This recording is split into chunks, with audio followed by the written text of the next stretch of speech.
Have you ever seen a studio erase an actress from her own movie before the world even knew she was back on screen? Not because the film changed, not because of legal trouble, not because of some last-minute rewrite, but because someone, somewhere inside Amazon MGM Studios decided that Meghan Markle's face simply did not belong on the poster anymore. Think about that for a second. A major Hollywood studio quietly removing one of its billed leads from the marketing of a highly anticipated film, as if attempting to pretend she was never there, as if an entire PR machine flipped directions overnight without warning. Why would a studio take a risk like that? Why would they poke a beehive they already knew was volatile? And more importantly, why now? Before we continue, please hit the like button, subscribe to the channel, and turn on the notification bell for updates. This story didn't begin with a poster. It didn't begin with a press release. It didn't even begin with a casting announcement. It began with a slow, quiet shift inside Amazon MGM Studios, one that almost no one noticed at first.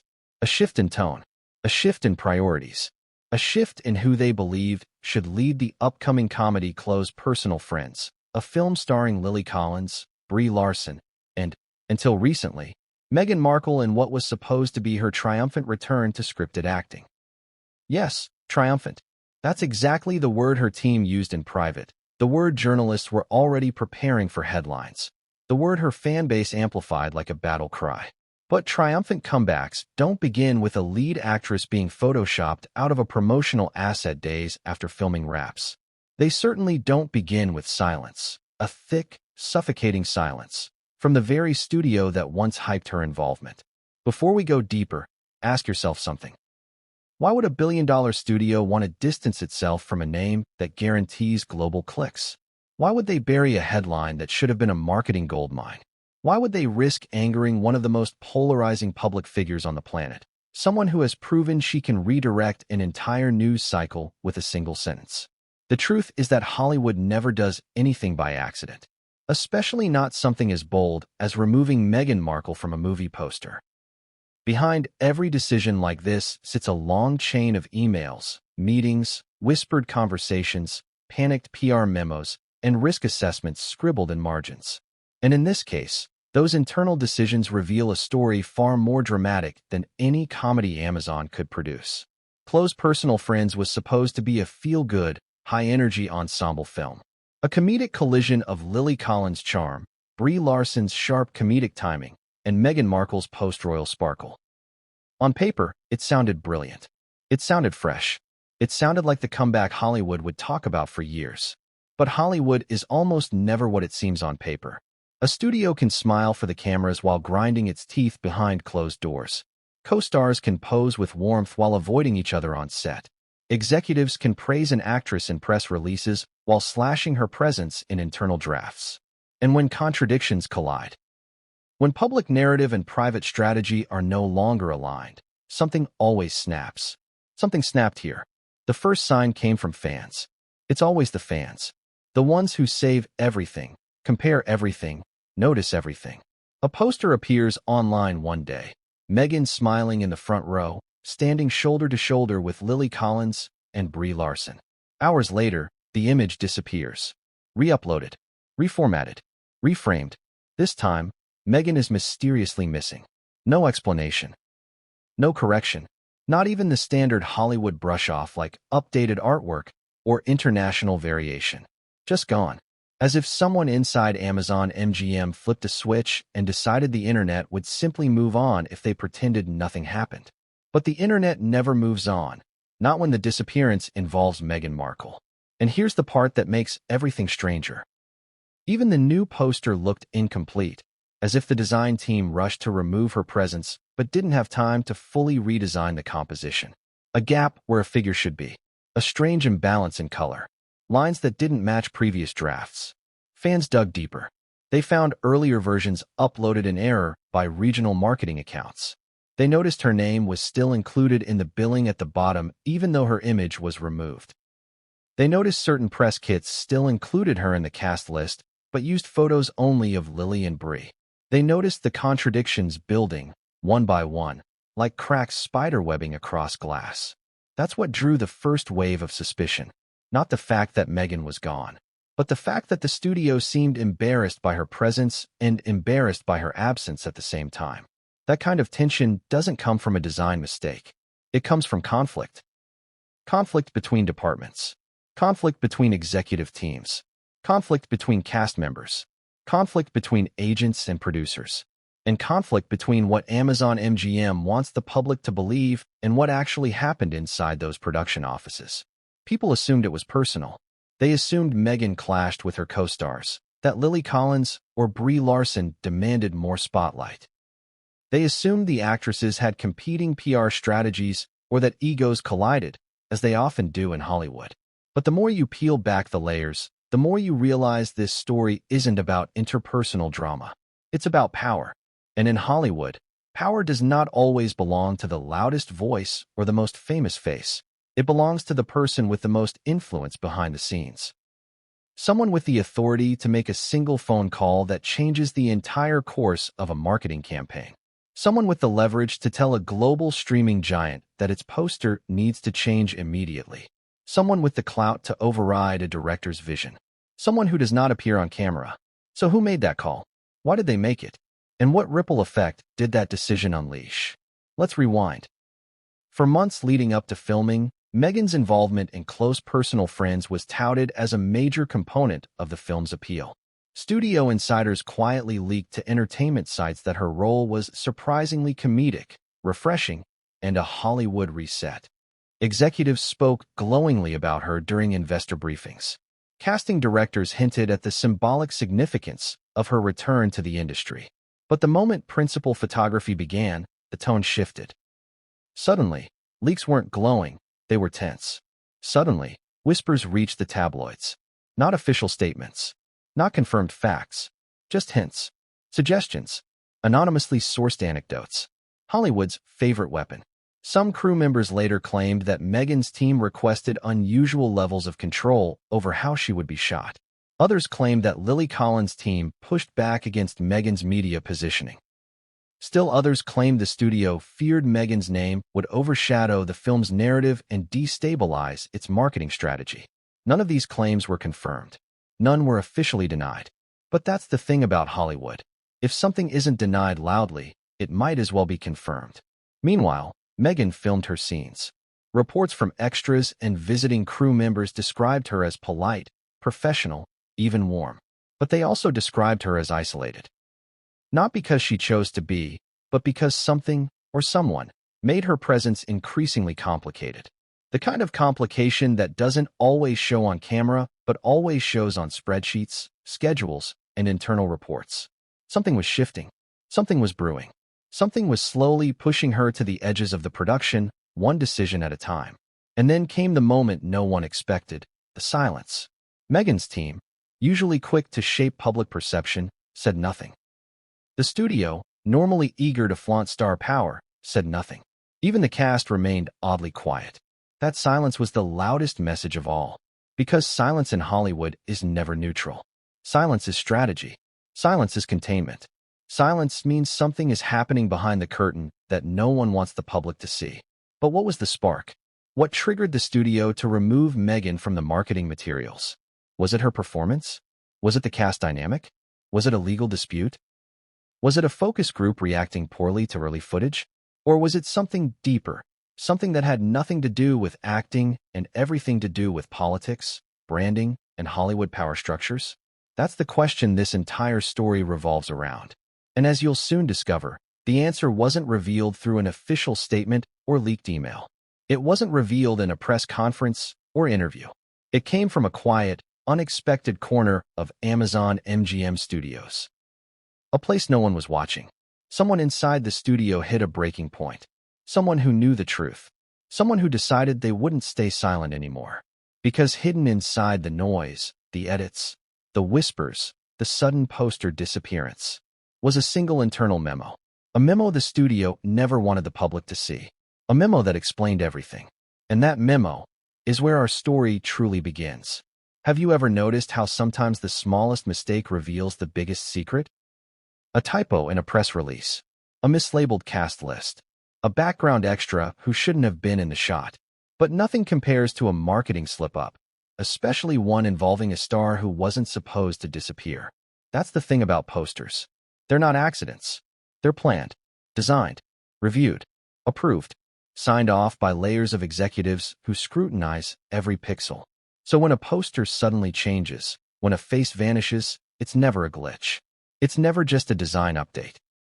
It's a message, a warning, a digital footprint of an internal decision that someone wanted hidden. So here's the first question of this chapter.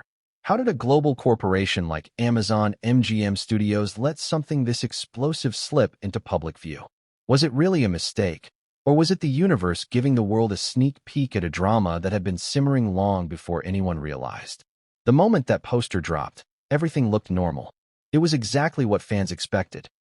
Bright, comedic energy, saturated colors, the three lead actresses standing shoulder to shoulder with playful expressions.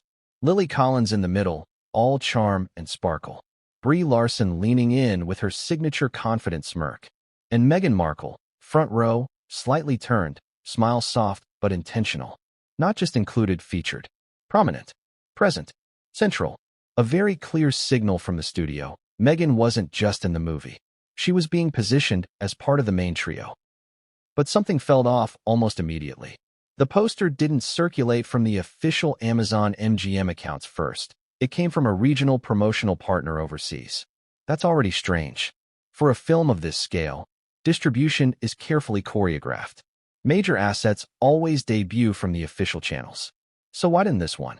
Why was it pushed out quietly, seemingly without coordination? Within hours, fans began sharing direct links to Amazon's press server, the kind of digital folder studios don't expect the public to dig through. And on that server, something odd appeared. 2 posters, 2 versions, 2 stories. The first version included Meghan. The second didn't. And the timestamps? Only a few hours apart. That's when people realized something was happening behind the scenes. Let's break down the timeline, because this is where things start to get suspicious. According to cached metadata, yes, fans checked metadata. The first poster was uploaded at 7:12 a.m. Pacific Time. The second, altered version was uploaded at 10:44 a.m. The first included Meghan. The second replaced her with empty negative space, leaving Lily and Brie as a duo with awkward spacing between them. The layout no longer balanced. It looked rushed, uneven, even unfinished. Why would a professional marketing team release a version that looked worse than the original? The answer, at that moment, was unclear, but the effect was immediate. Social media lit up, not because of the poster itself, but because something about it felt censored, edited, altered, as if someone, somewhere, didn't want Meghan Markle front and center despite her being part of the cast. People started asking the obvious questions. Was Meghan cut from the film? Was her role reduced? Was there internal drama? Was this a contractual dispute? Was she being sidelined intentionally? Every theory was on the table, and Amazon MGM did nothing to calm the storm. No clarification, no statement, not even a casual, "This is a territory-specific version." Just silence. In Hollywood, silence is louder than any denial. And here's where the emotional shock hits. Fans felt betrayed. Not because of Meghan herself, but because of how blatant the change was. Posters don't erase cast members overnight. Contracts don't magically shift. Marketing doesn't go backwards. Yet here we were, watching the studio rewind one of its most public assets. You might be wondering, was the first poster even meant to be released? Some insiders later suggested it wasn't authorized, that it leaked prematurely, that someone in a regional department hit publish before the studio was ready. But if that's the case, why was the original version ever created in the first place? Why was Meghan prominently positioned if the studio no longer wanted her there? That question only deepens the mystery. Now let's talk about the fan response, because this is where the story becomes impossible for Amazon MGM to ignore. Within 30 minutes of the disappearance, fan accounts were comparing versions, zooming in, analyzing lighting differences, matching layers, overlaying the 2 posters in Photoshop to understand exactly what was removed. They discovered something remarkable. Meghan wasn't replaced by another character. She was simply erased. No new background. No additional design. Just gone. It was as if someone opened the file, clicked her layer, pressed delete, exported the image, and uploaded it. That alone refutes the idea that it was a territory-specific variation. Regions change release dates, taglines, languages, not cast placement. This was surgical, intentional, immediate. So what happened between 7:12 a.m. and 10:44 a.m. that led the studio to pull Meghan from the poster? Theories exploded. Some believed Meghan had clashed with Lily Collins or Brie Larson on set. Others believed Amazon MGM feared controversy and wanted to distance the project from royal-adjacent drama. Some claimed the film was being re-edited after test screenings, reducing Meghan's role. Others thought Meghan's team requested too many changes to how she was presented. But the truth is actually far more complicated and far more intriguing. Because within hours of the poster swap, a small but critical detail emerged. A journalist who had been covering the film since early development mentioned something cryptic in a tweet that got buried in the chaos. She said, "If you knew how heated marketing meetings have been this month, you'd understand." Marketing meetings?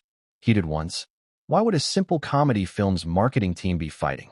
To understand the poster disappearance, you need to understand one thing. Internal Hollywood power struggles rarely begin with posters. Posters are the result of a battle, not the cause.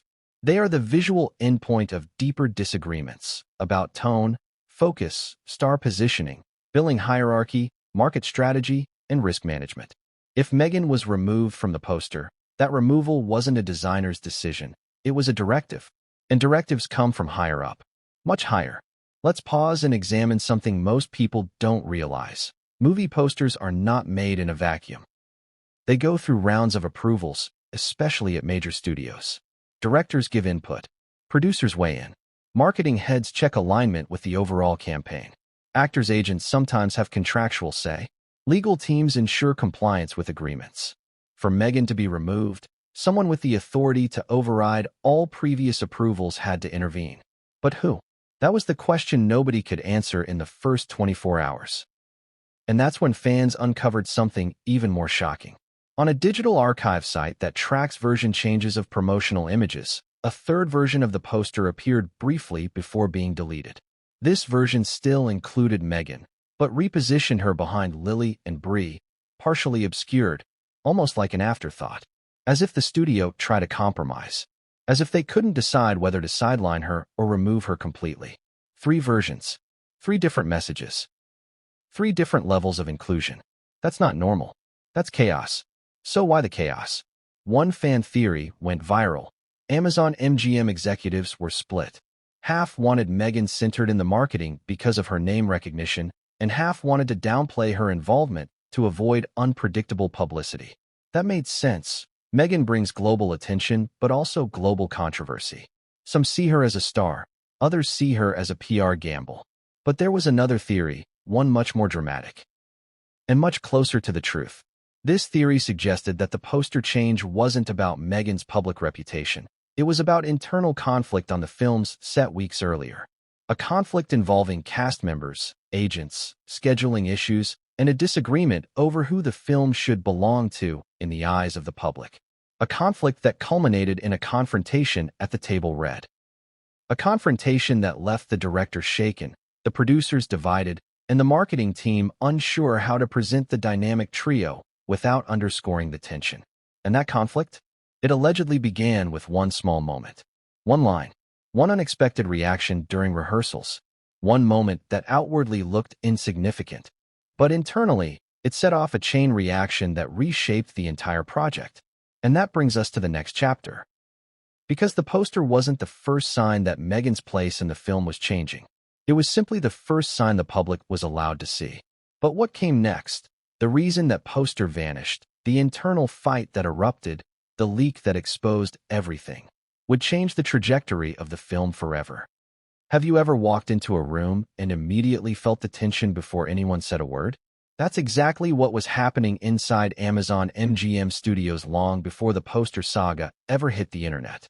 If Chapter 1 revealed the symptom, the disappearing poster, Chapter 2 exposes the illness. The real one. The one nobody in the public was supposed to know existed. Because the truth is simple. The removal of Meghan Markle from that poster didn't begin with Photoshop. It began with a battle. A real one. A silent one. A war fought not with shouting but with strategic emails, redirected memos, rewritten pitches, and whispered hallway conversations. This wasn't just a marketing disagreement. This was a studio divided right down the middle. Two factions locked in conflict over what the film should be, who should represent it, and how much risk they were willing to take by putting Meghan Markle front and center. So here's the mini-hook. What if the poster removal wasn't the decision of one executive, but a tug-of-war between two powerful internal groups, each convinced they were saving the film from disaster? Picture this. Amazon MGM Studios is a massive entity, but like every giant company, it's not one organism, it's many. Departments with their own power structures, their own agendas, their own politics. On one side, you have the creative division, the people who love the story, the performances, the artistic vision. They defend the integrity of the film. They argue for inclusion of every major actor who shaped the narrative. They usually push for ensemble harmony. On the other side, you have the marketing division, the people who don't look at scenes, but at spreadsheets, analytics, focus groups, audience sentiment tracking, public controversy heat maps, risk calculations. These people don't dream about storytelling. They dream about metrics. They speak the language of profit, not passion. And somewhere between those two teams stood Meghan Markle, a lightning rod of publicity, both good and bad, both opportunity and threat, both asset and liability. The clash was inevitable. Let's go back to the weeks leading up to the poster release. According to internal whispers, yes, there are always whispers, creative executives were thrilled with Meghan's performance. Not because it was Oscar-worthy or career-defining, but because it worked. It fit the tone. It gave the ensemble a quirky edge. It added the kind of unexpected charisma that only someone like Meghan, someone who had been a supporting actress, then a Duchess, then a global icon, could uniquely bring.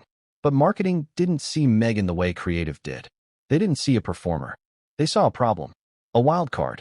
The kind of wild card that could hijack the narrative of the movie and turn it into a Meghan Markle circus. Ask yourself this. When was the last time Meghan did anything that didn't become the story? Not the event. Not the project. Not the content. Her. She becomes the narrative every time, whether she wants to or not. Marketing feared that. They feared the interviews would all be about her royal past. They feared the headlines would overshadow the film. They feared the cast dynamic would be overshadowed. They feared that promoting her would alienate half the audience and energize only the other half. They feared the movie would be judged before it was even released. Marketing, in short, saw her as volatility. Creative, meanwhile, saw her as value. And the studio president? Caught in the middle, listening to arguments that were becoming more personal by the day. One creative executive reportedly said during a heated meeting, "She's part of the story. She earned her spot. Removing her is dishonest." A marketing executive allegedly countered with something sharper. "It's not dishonest. It's strategic. The public associates her with controversy, not comedy." These weren't small disagreements. These were full-scale internal collisions. And every collision left another dent. Now, here's where it gets interesting. Someone inside the creative department accused marketing of fear-based decision-making. Someone inside marketing responded by accusing creative of romanticizing a celebrity who doesn't move films. It escalated. Contracts were revisited. Early test screenings were analyzed. Media monitoring reports were brought into meetings like weapons. Marketing showed how Meghan-related headlines performed online. Creative countered with behind-the-scenes footage that showed genuine chemistry between the cast. But somewhere in the middle of the mudslinging, one unexpected detail emerged. Amazon MGM had run 3 different mock-up posters before the final versions ever reached the public. 3. One with Meghan front and center. One with her positioned realistically, part of the trio. And one without her entirely. Why would they create a version without her unless someone was pushing for that outcome? That's the question that turned this from a disagreement into a developing civil war. Now let's talk about the role of agents, because no Hollywood conflict is complete without them. Meghan's agents believed she deserved equal billing. They negotiated for it. They fought for it. They pushed for her placement. And they assumed the studio would honor the initial agreements. But Lily Collins' agents had a different view. They believed Lily was the central anchor of the film. Brie Larson's representatives believed the movie needed to frame her as the comedic standout. Each camp fought. subtly but confidently, to shape the narrative around their client. And in Hollywood, representation battles often bleed into marketing decisions. Agents don't yell at marketing teams directly. They do something far more effective. They express concerns. They request clarifications. They suggest adjustments. They remind studios of earlier agreements. They flag potential conflicts. Every time an agent sends one of those polite but loaded messages, someone higher up is forced to respond. Meetings are called. Drafts are revised. Posters are redesigned. And Meghan's team? Let's just say they weren't passive observers. Not even close. Reports suggest they were frustrated that Meghan wasn't being leaned on more heavily in early marketing materials. They viewed the film as a chance to reshape her public image, not diminish it. And when the studio began pulling back, Meghan's camp pushed forward harder. They wanted her included. They expected her included. They fought for her included. But what happens when two unstoppable forces collide? A standstill. And when a standstill becomes unmanageable, a leak. Leaks in Hollywood don't happen because someone is bored. They happen because someone feels cornered. Someone feels unheard. Someone feels like the public needs to know something that's being hidden. And inside Amazon MGM, someone clearly felt the public needed to know that changes were happening behind closed doors. That's when the heated marketing meetings tweet hit the internet. A hint, a breadcrumb, a quiet flag from someone who knew the truth but wasn't ready to spill everything. And what was the truth? That Amazon MGM was split in two. That the creative team wanted Meghan visible. That the marketing team wanted Meghan minimized. That no one could agree on a middle ground. And that the poster was only the first casualty of the conflict. But here's the twist. Just when the internal battle seemed to stabilize, something unexpected happened. A memo. A memo that wasn't meant for Meghan's team. A memo that wasn't meant for the cast. A memo that wasn't meant for the public. A memo written by a mid-level marketing strategist who likely thought it would stay buried in an internal archive forever. But someone saw it. Someone saved it. And someone decided to leak it. This memo didn't just confirm the split inside Amazon MGM. It exposed exactly why Meghan was suddenly seen as a liability. It revealed the reasoning behind the poster change. It explained the fear, the calculation, the tension, and it hinted at something far more serious brewing beneath the surface. Something that had nothing to do with posters, or roles, or positioning, but everything to do with the cast themselves. Because deep inside that memo was a reference to a specific moment during production. A moment that marketing believed compromised ensemble cohesion. A moment they feared could reshape public reception of the cast dynamic. A moment they believed justified altering the poster immediately. And that moment happened during the table read. Did you ever notice how the moment someone tries to make a comeback, the universe seems to test them twice as hard? As if the world wants to know, do you really want this? Or are you just dipping your toes back in the water? Meghan Markle's return to acting was exactly that. A test. A quiet one on the surface, but a brutal one behind the scenes. And the table read, the moment that would later trigger the internal memo, the poster war, and the studio split, didn't happen in a vacuum. It was the result of months of subtle friction, unspoken expectations, and a comeback strategy that collided head-on with Hollywood reality. But before we get to the table read blow-up, we need to go back. Back to the beginning of Meghan's return. Back to the moment she stepped onto the close personal friends set for the first time. Because everything that happened later, the confrontation, the poster removal, the silent reshuffling behind closed doors, was born from that very first day. So here's the mini-hook. What if Meghan's return to acting wasn't welcomed by Hollywood the way her team expected, but tolerated, scrutinized, and quietly tested at every turn?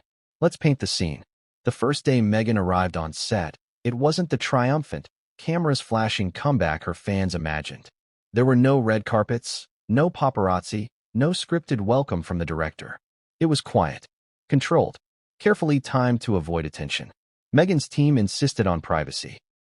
Something understandable, but also something that unintentionally fed tension. You see, while some actors appreciate a low-key arrival, others interpret it as aloofness, even superiority. Hollywood thrives on ego balance, and any slight tilt, even unintentional, can disrupt the energy of a cast. Meghan walked onto set with the kind of posture you only develop after living inside royal protocol. Shoulders back, chin steady, eyes scanning, not nervously, but observantly. She wasn't rude. She wasn't entitled. But she wasn't relaxed either. She carried herself like someone who had been burned before and wasn't willing to be burned again. Some crew members said she was friendly, even warm, when approached. Others felt she was guarded, protective of her image, her process, and her boundaries. And that's where the contradictions began. Because Meghan was trying to reinvent herself, but the industry around her was trying to figure out who, exactly, she wanted to be this time. Was she the comedic actress from Suits? The global humanitarian? The former royal shaking off the palace dust? The Hollywood insider making a comeback? The Hollywood outsider trying to fit in? The industry couldn't decide. And Meghan's team didn't help, because they wanted her to be all of them at once. The actress, the brand, the mother, the philanthropist, the woman reclaiming her own life. But Hollywood doesn't respond well to multi-image reinventions. Hollywood wants clarity, simplicity, a type. And the minute someone doesn't fit neatly into a type, the industry gets nervous. That nervousness showed up early. For example, Meghan's trailer placement became a whole thing during the first week of filming. It wasn't about the trailer itself. Actors get similar trailers. It was about where the trailers were parked. Lily Collins and Brie Larson, as the established Hollywood anchors of the film, had theirs positioned close to the soundstage entrance. Meghan's trailer was placed next to theirs initially, but after a subtle suggestion from an assistant director, allegedly on behalf of an unnamed department head, her trailer was moved slightly further down. Was it intentional? Was it innocent logistics? Or was it symbolic?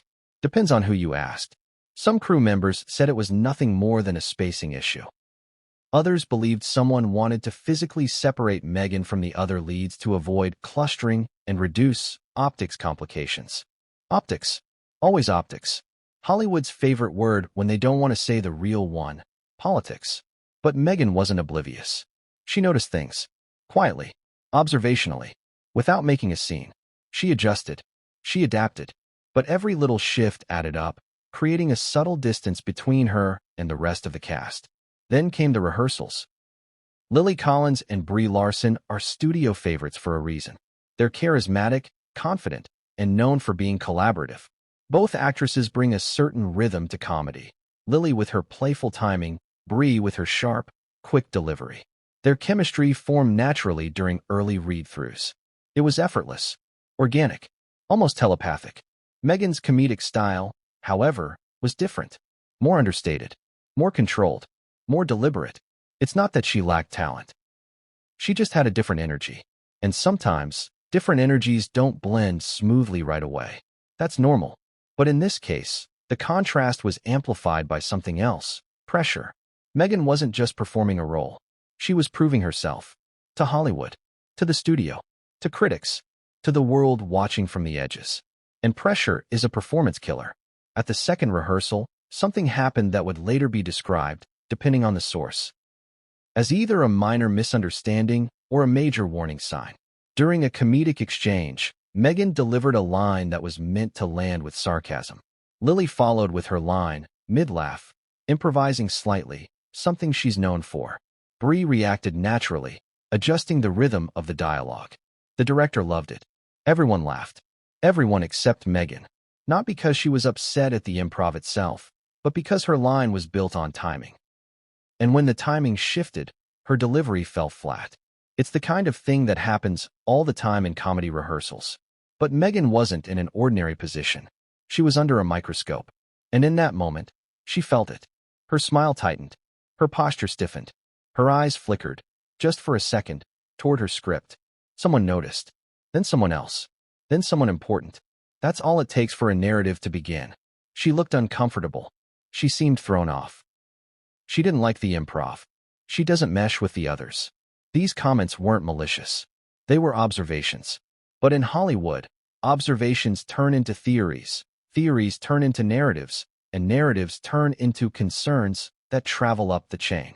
By the time the first week ended, a quiet conversation had already begun circulating among department leads. Did Meghan fit the tone of the film? Was she comedic enough? Was she flexible enough? Was she blending naturally with Lily and Brie?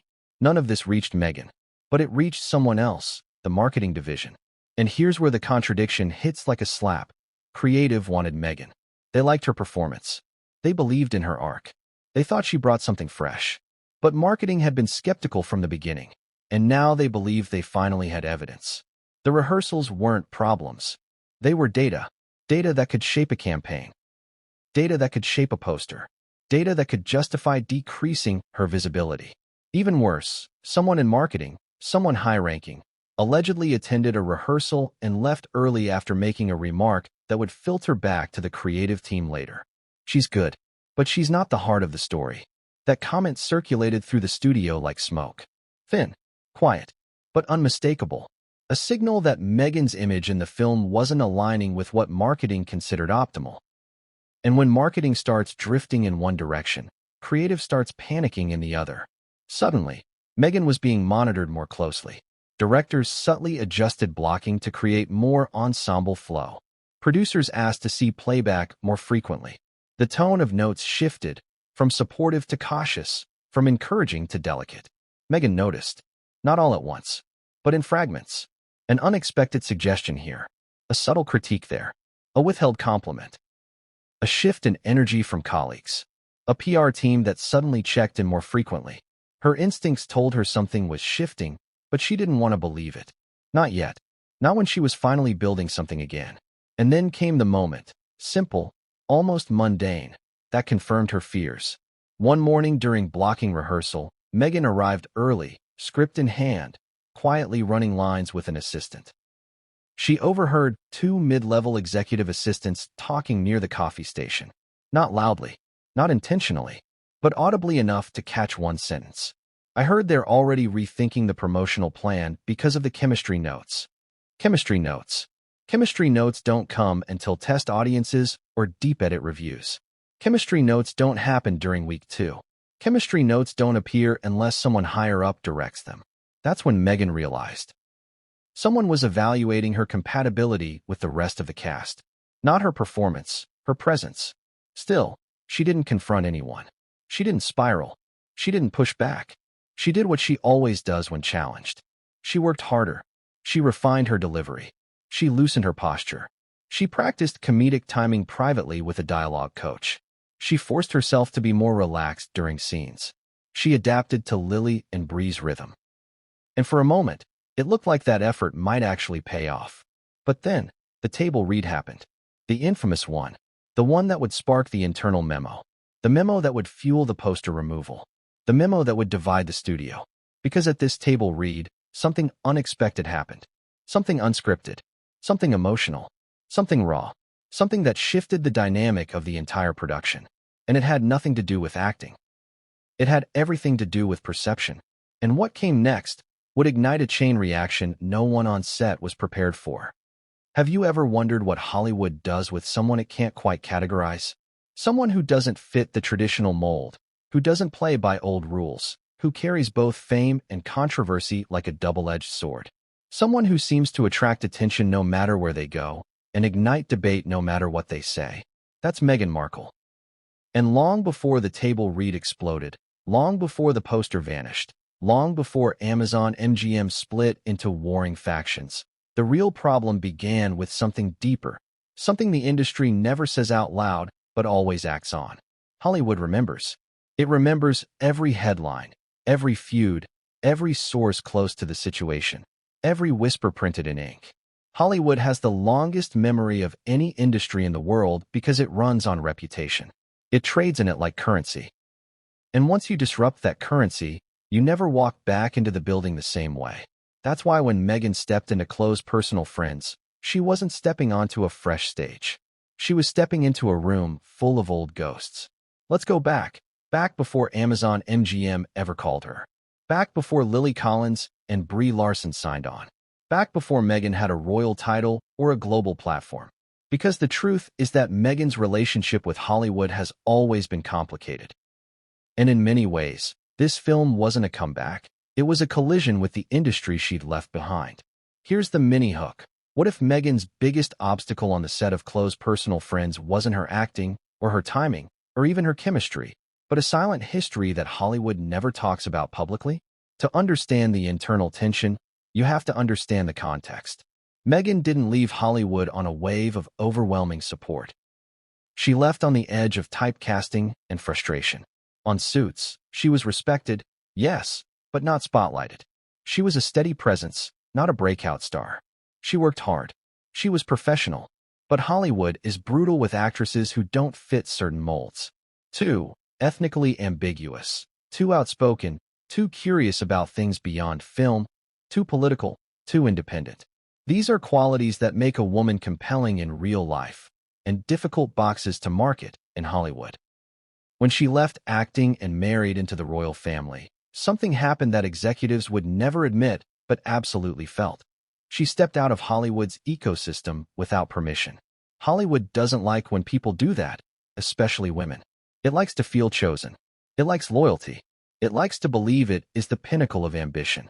When Meghan walked away, the industry interpreted it as abandonment. Fast forward to Meghan's return. Hollywood didn't see a former actress coming home. It saw someone who had outgrown it. Someone who had become bigger than the industry itself. Someone who didn't need Hollywood anymore, but wanted something from it again. Hollywood punishes that. Quietly, strategically, in ways no one can prove, in decisions that never appear on paper, in opportunities that mysteriously never materialize, in chemistry concerns, in marketing risks, in schedule conflicts, in creative redirection. Words that mean nothing and everything at the same time. And here's the contradiction. Meghan's fame made her an asset and a threat simultaneously. She brought global attention, but she also brought polarized reactions. She brought prestige, but she also brought unpredictability. She brought a built-in audience, but she risked overshadowing the project. Hollywood hates unpredictability, but there was something else, something nobody wanted to admit outright, but everyone whispered about off the record. Meghan had spoken out about the industry, about representation, about stereotypes, about being treated differently, about racism, about bias, about her experiences as a biracial woman in Hollywood and beyond. To the public, these were powerful conversations. To Hollywood executives, these were landmines. Because if Meghan Markle ever hinted, even indirectly, that something happened on the set of Close Personal Friends, that conversation would become global. It would trend. It would overshadow the film. It would pressure the studio. It would force uncomfortable questions. It would drag internal politics into public view. Marketing did not want to give her that leverage. Therefore, when Meghan returned for this film, the industry didn't embrace her. It tolerated her. It watched her carefully, cautiously, evaluating every moment through the lens of PR risk. And when someone is watching you that closely, everything becomes amplified. A missed line, a subtle frown, a moment of hesitation, a misinterpreted glance, a too careful laugh, an offhand comment taken the wrong way. These moments accumulate. They turn into concerns. Concerns turn into discussions. Discussions turn into memos. Memos turn into decisions. And decisions turn into disappearing posters. But here's the twist. Even though Hollywood was cautious of Meghan, Meghan was cautious of Hollywood too. During early production, crew members described her as both confident and guarded, warm and distant, relaxed yet calculating, open in some moments, closed off in others. It's the behavior of someone who's been burned before, someone who knows people talk behind closed doors, someone who understands how narratives can be twisted overnight. One crew member allegedly said, "She watched the room before she entered the room." Another commented, "She never let her guard down fully. Not once." A third described her as kind but careful. But why careful? Because Meghan knew she was walking back into an industry that had already shaped, and sometimes misshaped, her story. And she wasn't about to give anyone ammunition to do it again. So she stayed measured. She stayed polished. She stayed composed. She stayed in control. And paradoxically, that very control made some people uncomfortable. Hollywood likes unpredictability on screen, not in the actress herself.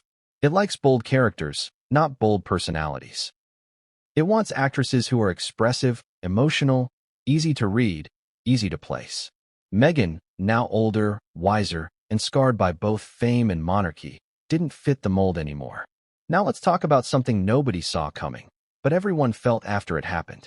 Meghan's presence unintentionally shifted the dynamic between Lily Collins and Brie Larson. Not because Meghan did anything wrong, but because Meghan made the film feel bigger, more scrutinized, more evaluated, more delicate. Suddenly, every interaction became a moment someone might interpret the wrong way. Every shared scene became a potential headline. Every on-set rumor became a possible leak. And both Lily and Brie, who were seasoned enough to know how fast problems escalate online, became extremely cautious around Meghan. That caution created distance. Distance created awkwardness. Awkwardness created narrative. And narrative created suspicion. A perfect storm. By the time the table read took place, the tension didn't begin with the script. It began with history. Unspoken history. Industry history. Personal history. Reputational history. That history shaped the performance energy. That energy shaped the reactions. Those reactions shaped the memo. And that memo shaped the poster. Everything in Hollywood is connected. Everything. And now, with all of that weight, all of that tension, all of that silent bias hanging in the air, we arrive at the moment everything cracked open. The table read. The now infamous one. The one that changed the direction of the entire film. The one that triggered the marketing shift. The one that exposed the cast tension. The one that led to the memo that forced the poster to change in the first place. But what actually happened in that room? The real answer is far more explosive than anyone imagined.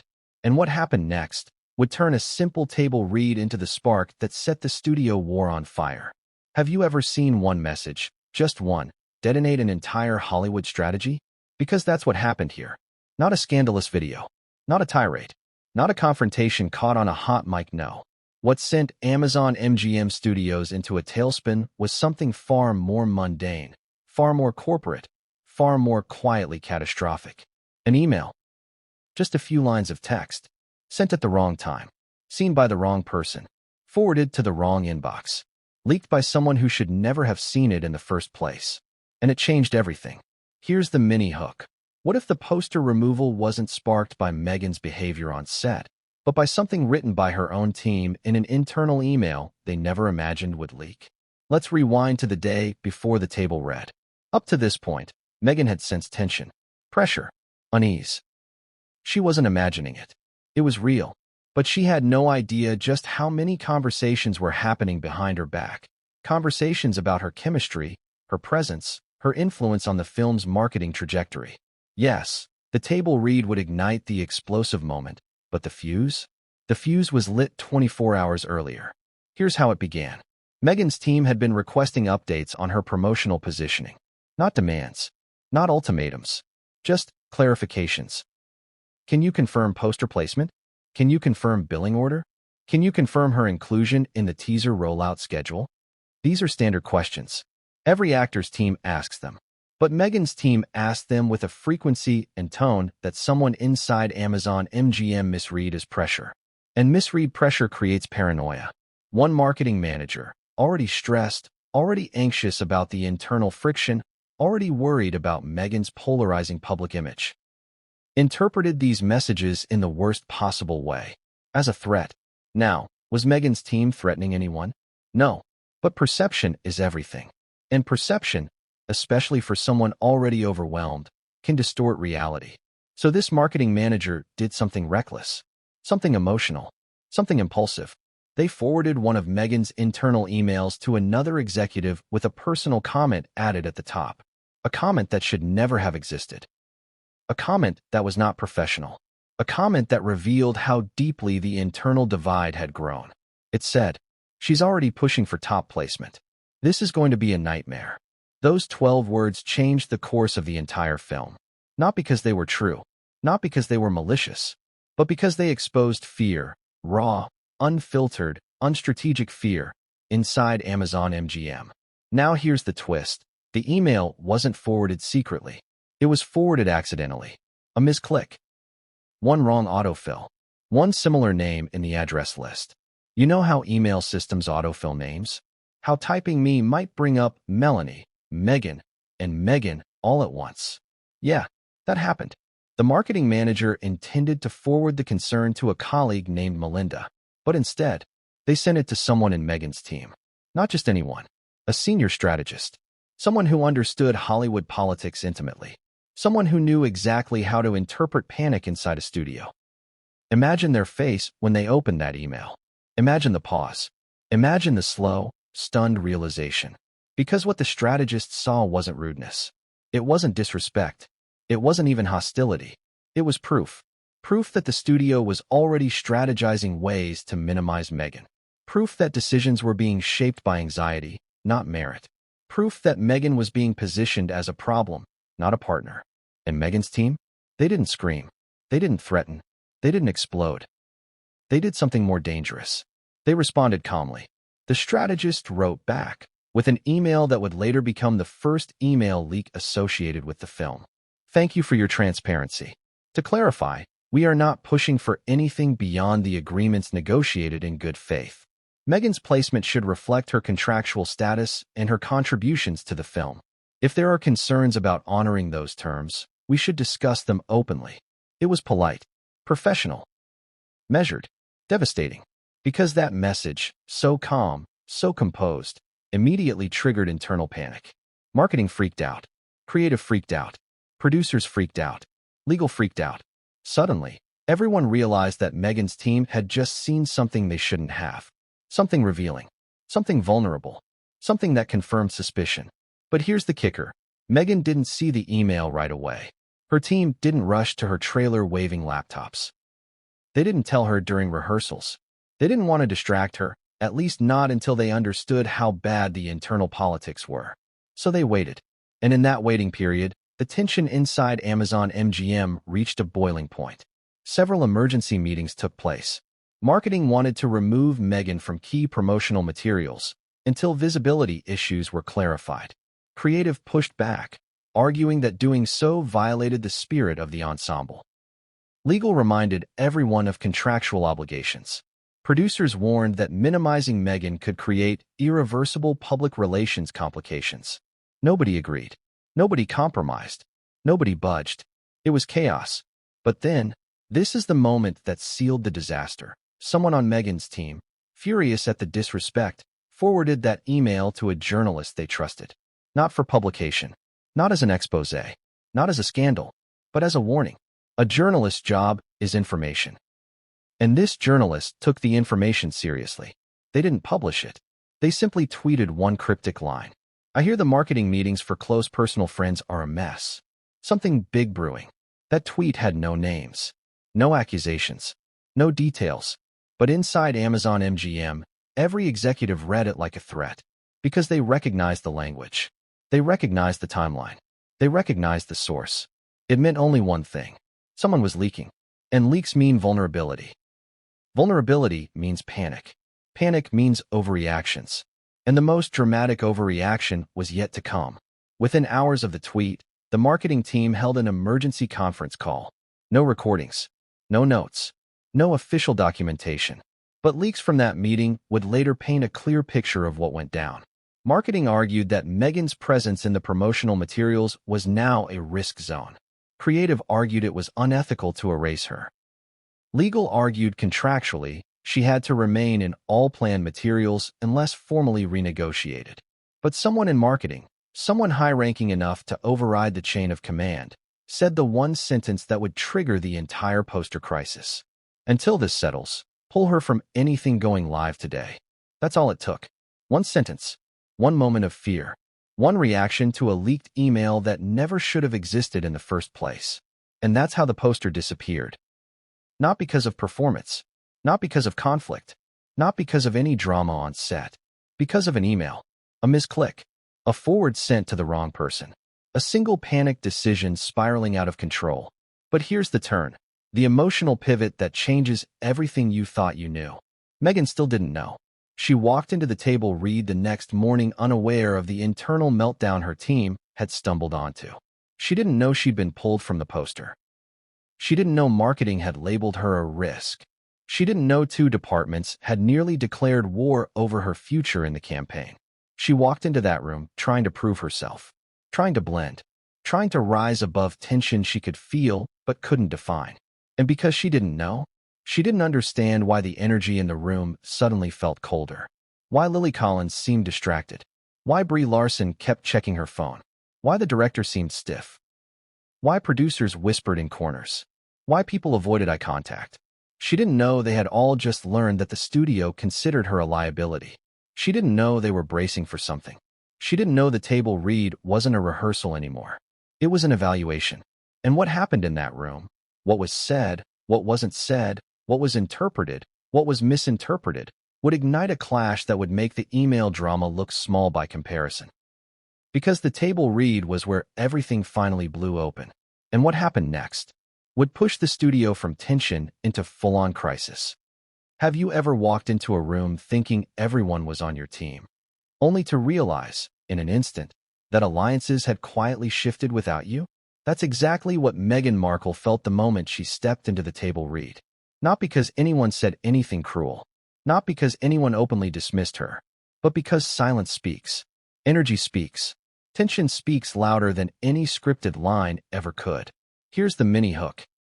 What if the real drama of close personal friends wasn't between Meghan and the studio, but between Meghan and the two actresses who, intentionally or not, became the center of gravity inside that room? Let's set the stage. The table read wasn't supposed to be complicated. This wasn't a press junket. It wasn't a high-stakes audition. It wasn't a performance for critics or investors. It was simply a rehearsal. A chance for the cast to sit together, laugh together, stumble together, and find their rhythm. Table reads are usually relaxed, chaotic, fun. Pages rustling, people joking, characters coming alive for the first time. It's where bonding happens. Except this one wasn't like that. The tension that had been building for weeks didn't dissipate when everyone took their seats. It thickened. Meghan felt the shift immediately. She walked into the room holding her script, expecting warmth, camaraderie, maybe a few light-hearted comments. But the air was different. It was charged, controlled, political. Lily Collins and Brie Larson were seated next to each other at the center of the long conference table, even though assigned seating hadn't been issued. That alone isn't unusual. Co-stars often gravitate to one another. But the way the producers had positioned chairs around them told a story. It mimicked a hierarchy. An unspoken front row. And Meghan's seat? It wasn't beside them. It wasn't across from them. It wasn't near the director. It was slightly off to the side. Close enough to feel included. Far enough to feel excluded. A small detail. A tiny shift. But symbolic.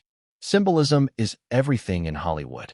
Meghan approached with a polite smile, nodding as she placed her script down. Lily greeted her warmly, but a little too quickly. Brie greeted her politely, but a little too stiffly. These weren't actresses being rude. These were actresses being careful, because both Lily and Brie had been briefed. Not officially, not in writing, but through whispers, through casual just FYI comments, through knowing looks exchanged during pre-meetings. They knew something had happened. They knew Meghan's team had reacted strongly to something inside marketing. They knew executives were on edge, and they didn't want to get pulled into a conflict that wasn't theirs. So they chose the safest option, distance. Not hostility. Distance. Distance that feels like politeness. Distance that feels like professionalism. Distance that creates invisible walls. Meghan felt it immediately. She didn't show it. She didn't react. But she felt it. Anyone would have. The director, Jason Orley, tried to ease the tension with a joke about how table reads are where we all remember how to read. It got scattered laughter. Not the warm, collective laugh he hoped for. Just little pockets of amusement. Notably, Lily and Brie laughed together. Meghan smiled softly, but didn't look at anyone. Then the reading began. Lily opened strong, energetic, fluid, playful. Brie followed with impeccable comedic timing, landing every punchline with casual ease. They bounced off each other like polished magnets. They had rhythm. Then Meghan read her first lines. They weren't bad. They weren't awkward. They weren't flat. They were different. Her comedic delivery was more controlled, more subtle, more character-driven. It wasn't the kind of broad humor Lily and Brie were performing. And normally, that wouldn't matter. Ensemble films thrive on contrasting energies. But in this moment, this highly charged, quietly political moment, differences didn't feel like differences. They felt like gaps. Tiny ones, but noticeable ones.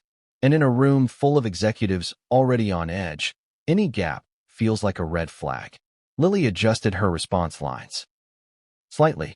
Too slightly. The kind of shift an actor makes when they're unsure if the previous delivery landed. Brie did the same during her next exchange. A pause here. A modified tone there, barely perceptible unless you were paying close attention. Meghan noticed. She recalibrated, trying to bridge the rhythm. She tried leaning into the comedic beats more. She loosened her voice. She even improvised a small gesture, something she thought would lighten the mood. Something she hoped would pull her closer into the ensemble dynamic. But the reaction was muted. Lily smiled politely. Bree nodded faintly. The director made a small note. Producers exchanged glances. Not bad glances. Concerned glances. Analytical glances. Hollywood glances. And that's when the real moment happened. The moment that would later appear in the infamous memo. The moment that would change the energy of the entire production. A moment that, by itself, wasn't catastrophic, but interpreted in the wrong context, became a disaster. Midway through the reading, Lily Collins delivered a line that was meant to be interrupted by Meghan's character. It was scripted. It was intentional. It was meant to be comedic. Meghan jumped in at the right time, but Lily wasn't expecting the exact tone.